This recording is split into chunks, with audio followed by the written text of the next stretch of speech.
Assalamualaikum warahmatullahi wabarakatuh. Pada kesempatan kali ini, saya bakal mempresentasikan tugas akhir dari mata kuliah Uji Kualitas Perangkat Lunak dengan tema aplikasi bank sampah digital. Sebelumnya, perkenalkan nama saya Dwi Suciandari dengan NIM 123239192. Selanjutnya adalah latar belakang dan tujuan. Aplikasi bank sampah ini adalah platform berbasis web dan mobile yang membantu masyarakat mengelola sampah efisien dan terdigitalisasi. Nah, tujuan pengujiannya itu, yang pertama, memastikan seluruh fungsi aplikasi berjalan dengan benar dan sesuai kebutuhan pengguna. Yang kedua itu menguji keamanan sistem dari ancaman cyber dan celah kerentanan. Yang ketiga itu memberikan rekomendasi perbaikan untuk meningkatkan kualitas perangkat lunak secara menyeluruh. Nah, selanjutnya ada arsitektur aplikasi. Aplikasi bank sampah ini dibangun atas dua platform utama yang terintegritas dengan backend dan database buat menyeluruh proses pengolahan sampah digital. Yang pertama itu ada web admin, dibangun dengan Node.js buat manajemen data, monitoring, dan pengelolaan pengguna oleh admin. Yang kedua itu ada mobile warga, aplikasi Flutter untuk warga agar dapat melakukan request penjemputan dengan mudah. Yang ketiga ada backend API, RESTful API itu sebagai jembatan komunikasi antar web, admin, dan mobile warga secara real time.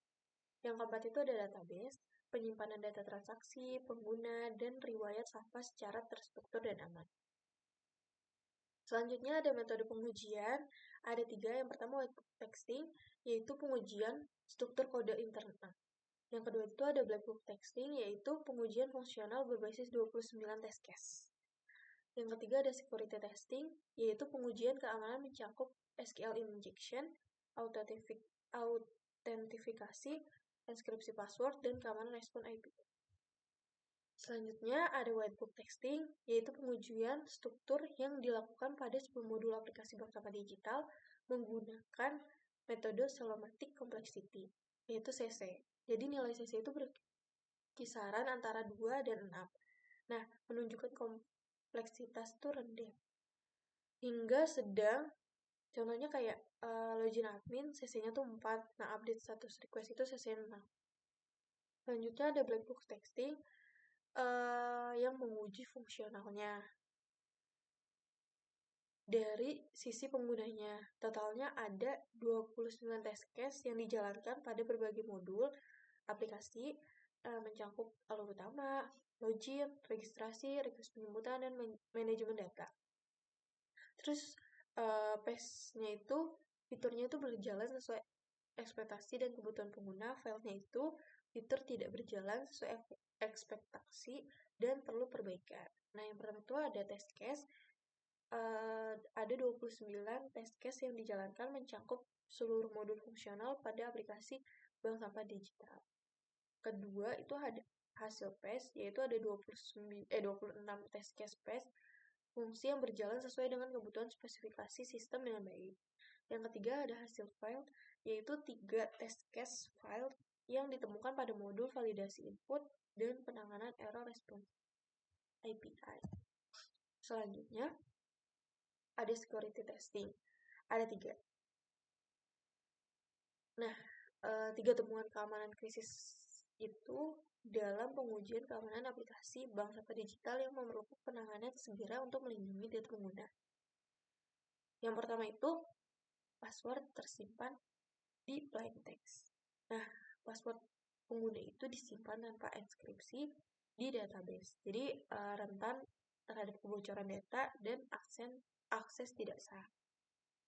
Selanjutnya ada tidak menggunakan JWT authentication, yaitu menyebabkan sesi penggunaan itu nggak aman dan rentan terhadap serangan session hijacking. Nah, yang ketiga itu ada password terekspos di response API. Jadi, kemungkinan pihak ketiga itu bisa mengakses data sensitif dengan mudah. Selanjutnya ada pencegahan SQL injection. Nah, parameter queries berhasil mencegah serangan SQL injection pada aplikasi bank sampah digital. Yang pertama itu semua input tuh divalidasi sebelum proses ke database. Yang kedua tuh query database menggunakan prepare statement. Yang ketiga tuh tidak ada celah injeksi pada seluruh endpoint yang diuji. Nah, kenapa penting? Karena SQL injection itu salah satu serangan paling berbahaya yang dapat mencuri, merusak, dan menghapus data pengguna. Dengan parameter query, database terlindungi dari manipulasi query berbahaya. Jadi hasilnya itu aman dari SQL injection. Selanjutnya ada load dan stress testing. Ada 4. Yang pertama itu ada stabil. Jadi aplikasi hingga 300 current user tanpa gangguan performa. Nah, batas crash-nya itu terjadi pada 500 current user server yang gak merespon. Yang ketiga itu ada waktu responnya. Jadi rata-rata waktu responnya itu meningkat signifikan di atas 300 user. Nah, rekomendasinya itu perlu optimasi server dan load balancer untuk kapasitas lebih besar. Nah, selanjutnya ada modul yang diuji dan CC. Yang pertama itu ada login admin, CC-nya itu ada 4, register warga itu CC-nya ada 4, request penjemputan itu CC-nya ada 5, update status request itu CC-nya ada 6, verifikasi data itu CC-nya ada 3, laporan transaksi CC-nya ada 5, error handling itu CC-nya ada 4. Nah, kesimpulannya, pengujian terhadap aplikasi bank sampah ini telah selesai dilakukan menggunakan metode white box, black box, security secara keseluruhan. Nah, aplikasi ini menunjukkan performa yang stabil dan fungsional yang berjalan dengan baik, namun ditemukan beberapa celah keamanan yang perlu ditangani sebelum aplikasi diluncurkan secara resmi. Yang pertama itu ada fungsionalitas berjalan dengan baik, keamanan perlu perbaikan segera, performa stabil hingga 300 user, dan tindak lanjut diperlukan. Nah, rekomendasi perbaikan itu berdasarkan hasil pengujian kita tadi, ditemukan beberapa celah krisis yang perlu segera diperbaiki. Berikut ada rekomendasi teknis untuk meningkatkan keamanan dan kualitas aplikasi bank sampah digital agar siap digunakan secara produktif dan aman. Yang pertama itu ada password dan hashing, terus JWT authentication, terus ada red limiting dan filter data. Nah, sekian presentasi dari saya, kurang lebihnya mohon maaf. Assalamualaikum warahmatullahi wabarakatuh.